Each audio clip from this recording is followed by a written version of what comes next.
Hello, this is your friend Dr. Samuel Kisseadoo speaking in Virginia. There are things that men want from women, and there are things that women want from men. Now, I'm just picking one or two, actually one. Let's focus on one at a time of what men want from women. Now, whatever a man wants from a woman usually wants it too, but we are talking of the overriding factors that men wanted more. One of them is honest admiration. Let's just talk about that. Men want honest admiration. In fact, in reality, men should normally admire the wives more, the husbands. Men should admire them more because they are creatures of the ears. When Adam said, bone of my bone, flesh of my flesh. And then we had women becoming creatures of the ears. And we became creatures of the eye. The woman was brought totally naked, but covered by the glory of God. Okay, God made us and made them, the women, in a way for us to admire them, look at them, and then really love them, not just make use of their body or their bodies, okay? When a man admires the woman more, it shows a lot of affection towards the woman, and it encourages her to admire the man. It's a God-given need of women to be admired, to be adored. And when they are encouraged to be able to support the husband very well or support better because they feel appreciated. But the men also need their wives to admire them for who they are and what they do. No matter how little you praise and you encourage those little efforts, and then the others come into being and they have meaning and they build the closeness, the intimacy. Okay, and admiring the man for his leadership encourages the man to be the true leader and provider for the family. So we want honest admiration. Husband desires that, he wants that. Admire the man sincerely. That is the special God-given leader and provider for his family. No matter his status or condition or strengths or weaknesses. Even when the woman has more money than the man or has more possessions and opportunities than the man, her male partner still expects that feminine conceived admiration. Admiration from the woman for his position as the man and his efforts as the one who is the head and the leader of the woman, the head of the woman, the leader of the family.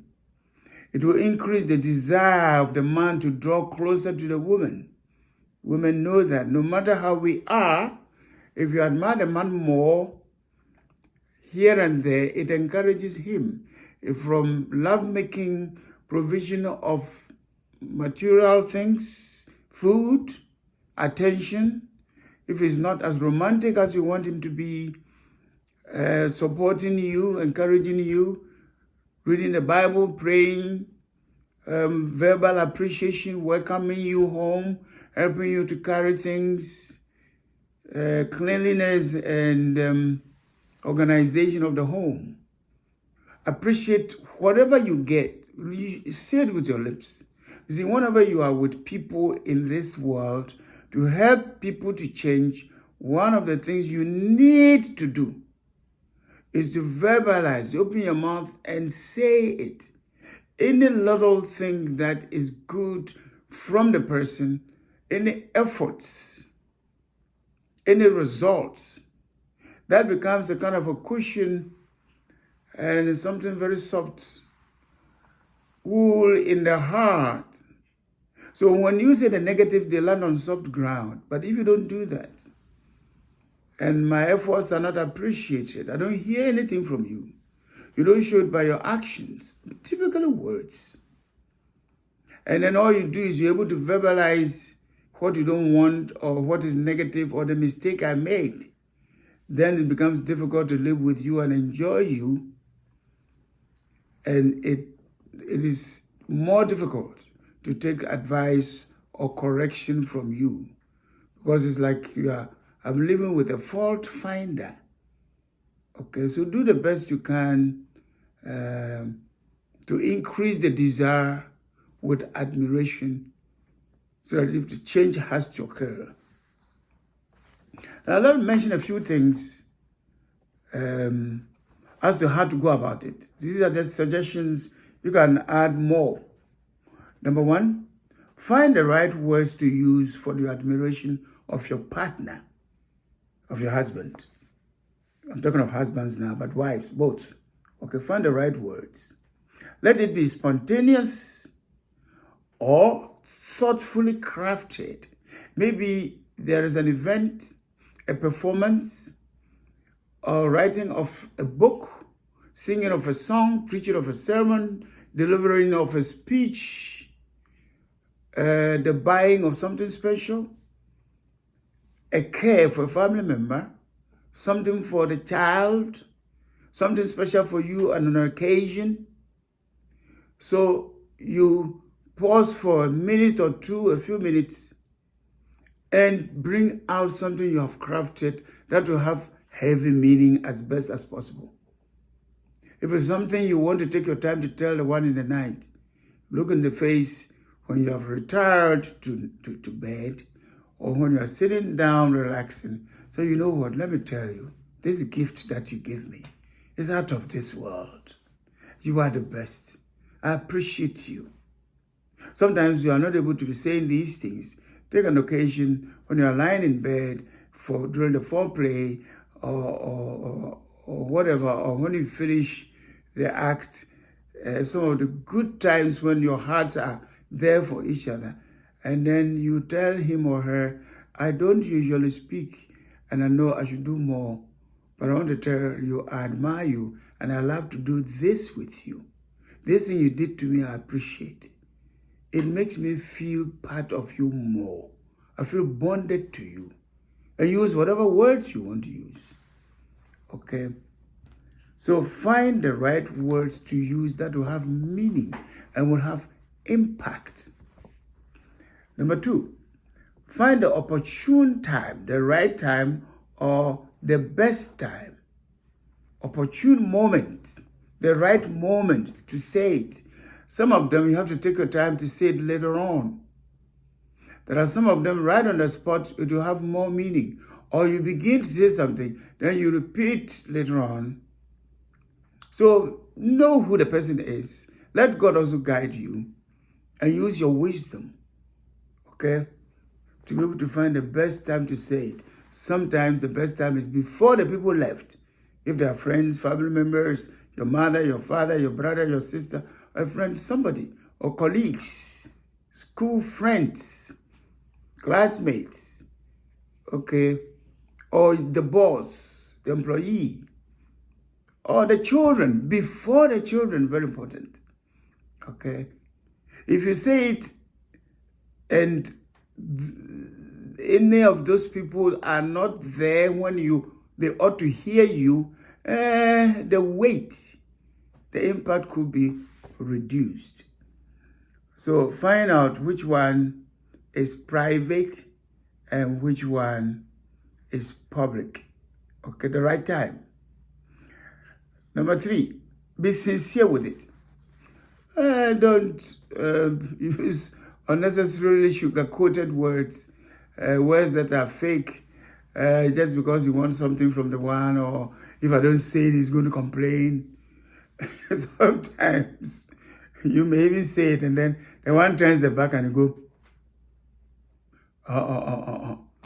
God is watching you. Do things for God to bless you. Jesus is the way, the truth, and the life. In John 14, verse 6. The truth is always in between the way and the life. The way to do things. The way to marry, to court, the way to be single, the way to run a nation, the way to be a politician, a doctor, a nurse, a lawyer, a farmer, agricultural officer, you name it, the chair, executive member, leader of a ministry. You see, pastor of a church, a bishop, apostle, prophet, deacon, elder. Okay? governor, senator. You go on and on and on, the best driver, the best this, the best cook. You see? But you walk on that way with truth of the word and what God directs you. Otherwise, at the end, you will not find life at the end of the marriage, at the end of the performance, at the end of people buying or your songs are out, your CDs, your DVDs, whatever it is, your radio performance, the TV performance, and the way to go to school with truth. At the end, the certificate may not be blessed the way it's supposed to. The building, the project, you see, the contracts, chair of the committee, okay, the position of authority, the ministry, whatever you are doing, find the way as God directs and the truth which is in Christ, so that at the end you have life means it grows, it matures, produces fruit, it lives on, okay? Then our things will be more lasting. So be sincere with it. Sincerity, honesty. See, don't just be doing it mechanically or with ulterior motives. Okay. The fourth one, see, and please note that if you're not sincere here and there, and people catch it, that is horrible. If you have a partner, you say, oh, you do well, it's fine, it's okay, and I can see in your face the smile is some Q and U and W and Z put together, and it is nice. A fake, that's not good. Okay, or you want a favor, so you go to pastor, your sermon was good. Then you go and say something else behind. You see? You admire the boss, you want promotion, and you want to be in his book, good books or her good books, then you go back and say something else. The person brings the gift. Oh, thank you very much. He leaves and then you see what he brought. He's not even, when I visited him, when it was his wedding and birthday and the funeral, I donated this and I gave this. Look at what he brought. But before him, oh, thank you so much. Thank you for bringing it. Thank you for coming. Fake. Be careful about your admirations and your appreciations. Let them be sincere. Number 4. Yeah, I already mentioned this, but to emphasize as number 4, find out what is private and what is public. Some things you have to say them in front of people. You see, then they have meaning. Some things don't say them to the hearing of people. I said there was love making, or the way you give me a kiss, and the way you did this and that. You don't say it to the hearing of anybody. It's between the two of you. If you want to say it, you say it only to the hearing of your spouse, and you're so happy. Hey, give me the drink. Give me this. Give me that piece of cake with a smile like you did last night or something. You don't want anyone to hear that. People will see the two of you laughing, but you know what you are laughing about. Okay? So find out what you should say in private and what you say in public. It's the same as correction. And for correction, try the best you can not to be doing it in public. You see, to build character, do it only with the person. Unless it's a conflict type of thing to resolve, and that's another story. Bring in your counselor, or bring in a pastor, some adult or somebody. That's another matter altogether. We are talking of admiration. Even when you say it to your child in front of the peers, you say it to your child in front of mommy or daddy, or you say it to your daddy in front of mommy, say it to mommy in front of daddy, or your other brother or sister, okay? Or your stepchild, and you do it, you said, oh, he is really part of us, the way he's admiring mom. See, in the future, they'll say, oh, he took my mother as his mother or her mother, okay? So find out. If you're a leader of a group, no matter how naughty they are and give you problems, if you have to admire them and acknowledge people, give recognition, mention the names during the meeting in the church, at the office, during lunch, during the occasion. Don't resent people and begin to have all kinds of feelings. So you mention names, leave some out, or you don't want to say it, they won't feel proud, it bothers you, you're going to say it to raise the person's image. Oh, no. Let God bless you. Do what is right. The next one, number 5, avoid sarcasm and embellishment. Or dishonest remarks or exaggerations, you see, and then sarcastically said it. So I'm reading between the lines and I realize it is more negative than positive and things like that. Some of us, we are very sarcastic. Be very careful. If you are going to encourage somebody, don't put it in a way that I am second guessing you, I'm reading between the lines, and I'm not blessed, I'm not cursed, I'm not happy, I'm not sad. Don't do that. Let your yes be yes and your no be no. This is an encouragement, admiration for somebody. You are feeding someone's spirit. You are doing the will of God. You are promoting the marriage, promoting closeness, promoting honesty, intimacy, being an example to the children, being an example to a spouse who will not admire you. Be sincere with it. Let God bless what you do because it's from your heart. And as for believers, even who say a prayer in your mind, you want things to work. Aim at change. Aim at being an agent of Jesus Christ. That is what I would say always as a Christian. Okay? Do it in a way for God to bless it.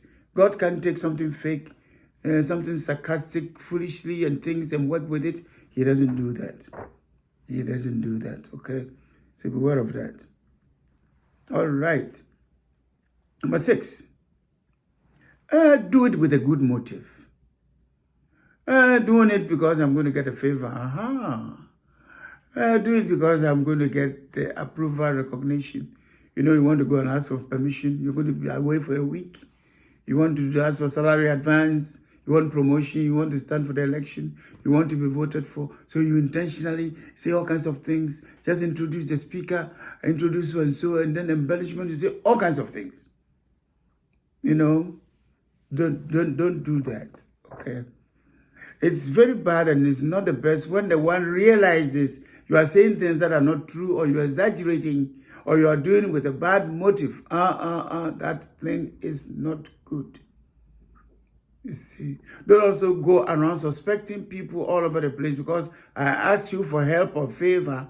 You think that everything I do is because I want you to help me or be a special blessing to me. Don't also be doing that. You see, when people see that, it makes them sad and it makes them feel bad and it keeps people away from you. Away from you. Okay?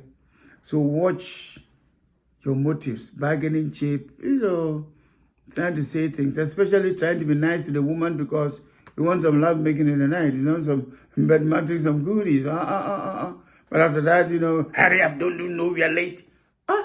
You 2 or 3 hours ago, and then now this, don't do that.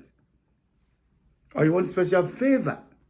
So you're saying nice things because you're going to get the loan, you're going to get the help, you're going to get the help for a plane ticket or visa or something. Okay. Number 7.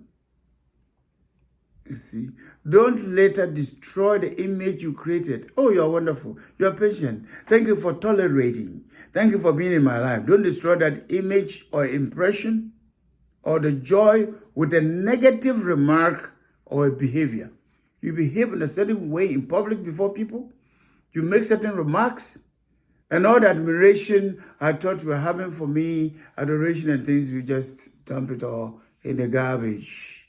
You drown it with your behavior. You drown it with your words, with your temper and words. Don't let the devil make you destroy your own riches, your own gains. Don't lose them. So just watch that very, very carefully. Okay. Number 8, seek to reinforce or enhance it from time to time. Don't do it once a year. Twice in 6 months. Anytime. Don't also be very mechanic like a robot. Thank you. It's wonderful. Oh, let it have meaning. Control yourself. Because even if you keep on doing that, it becomes platitudinous, commonplace. it becomes a routine and it loses meaning. Okay. Women, for example, should take initiative in lovemaking, but not too much. It's the man who is the initiator, woman is responder. But the woman throw it in as appropriate. Don't let it be 10 months before you do it. Okay? But just watch and throw it in typically when the man is not expecting. Then it has meaning. Okay? And your responses are very important. You see, if you initiate, your response later is, just you initiated, left it for me, it doesn't have much meaning. Be enthusiastic till the end of it, whatever it is. Okay, don't be enthusiastic for anything we do, and then you kind of slumbering in the middle of it, you doze off in the middle of it. It doesn't produce the full impact. Okay, so ensure that it has a lot of meaning. Seek to reinforce by other admirations and other behaviors that show appreciation. Number 9, add smiles and romantic touches and other romantic stuff. You see, to the admiration. You see, oh, you're so wonderful, and you give a hug. Oh, that's wonderful of you. Small kiss, okay? So find out what to add, and your hand goes to a particular place, or a hand around the person, you see, or a little cuddle in the bed. You go and scrub the back when he's having a bath. Sit by the person, sit on the person, you see. You take some food, put in the mouth of your spouse. You order something special. Hey, can you bring that ice cream cake? It's special for you. Maybe you even go and tell them, write something on top. You are the best. Whatever it is. These are just examples I'm giving. Or I'm going out. So when you're coming, you bring something special. You made me feel good this morning by what you said.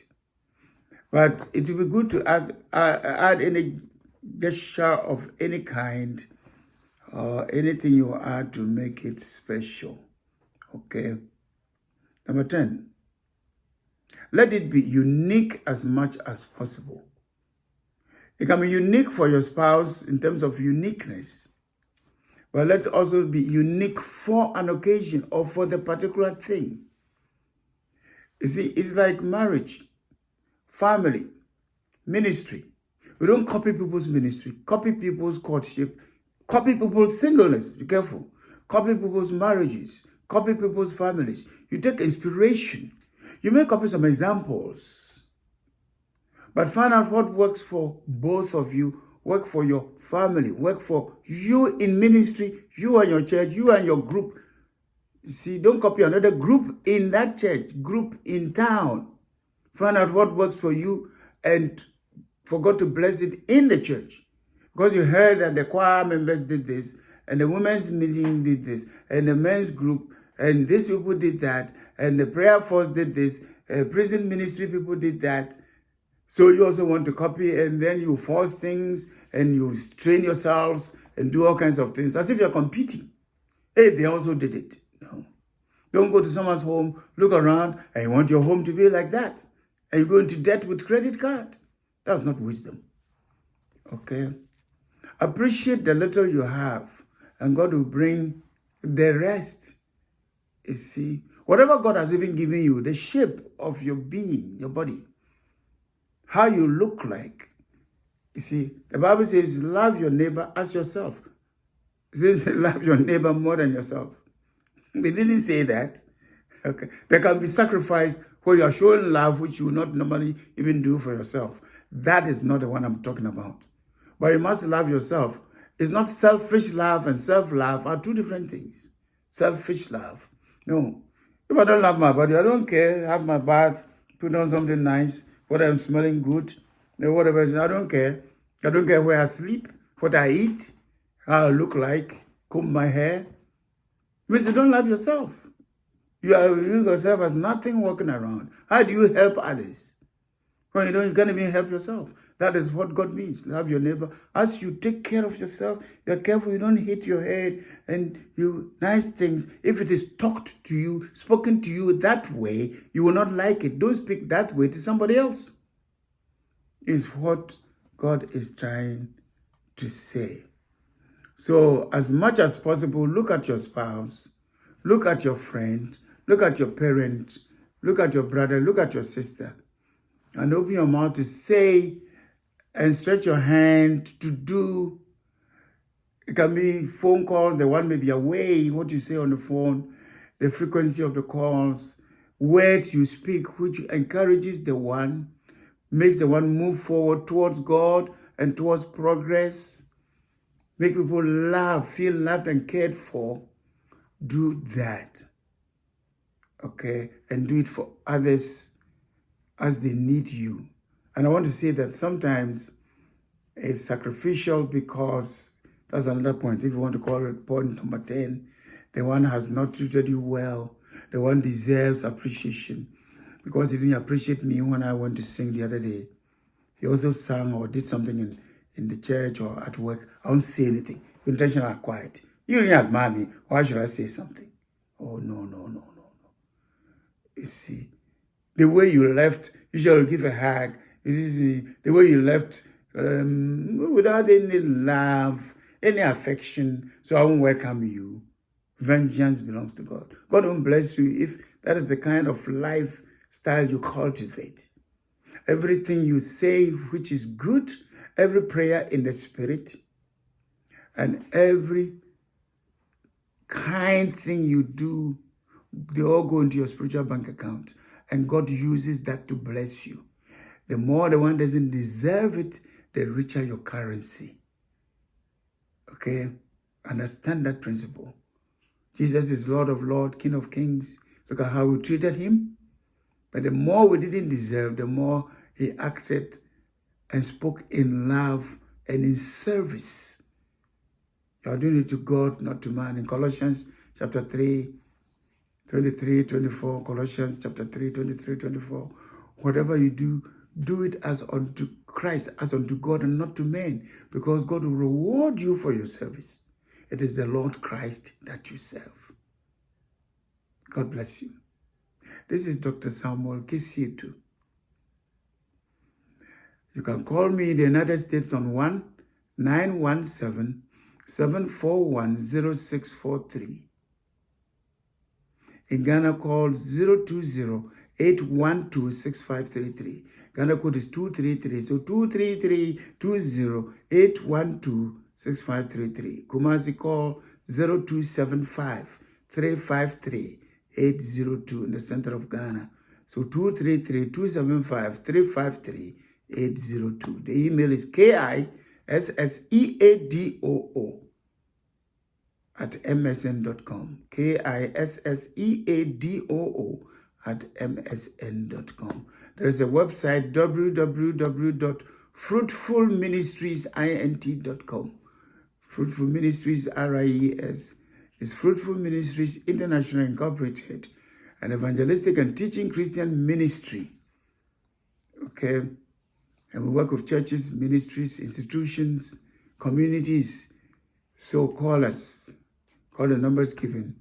The books are Challenge Bookstore in Accra, Ghana. Go to Amazon.com and put Dr. Samuel Kisseadoo, Kisseadoo. You get some of the Kindle versions of one or two of the books. Okay, if you call the numbers given, we can also send them to you. There's a broadcast on Joy 99.7 FM in Accra, Ghana. On Saturday mornings, Ghana time, 5:30 a.m. to 6 a.m. Okay, put in myjoyonline.com and go to live radio and enjoy it. Saturday mornings, 5:30 a.m. to 6 a.m. We have free seminars and you have counselors all over. If you call us, we'll direct you to a place where you can get help. May God bless you. May God keep you. Bye.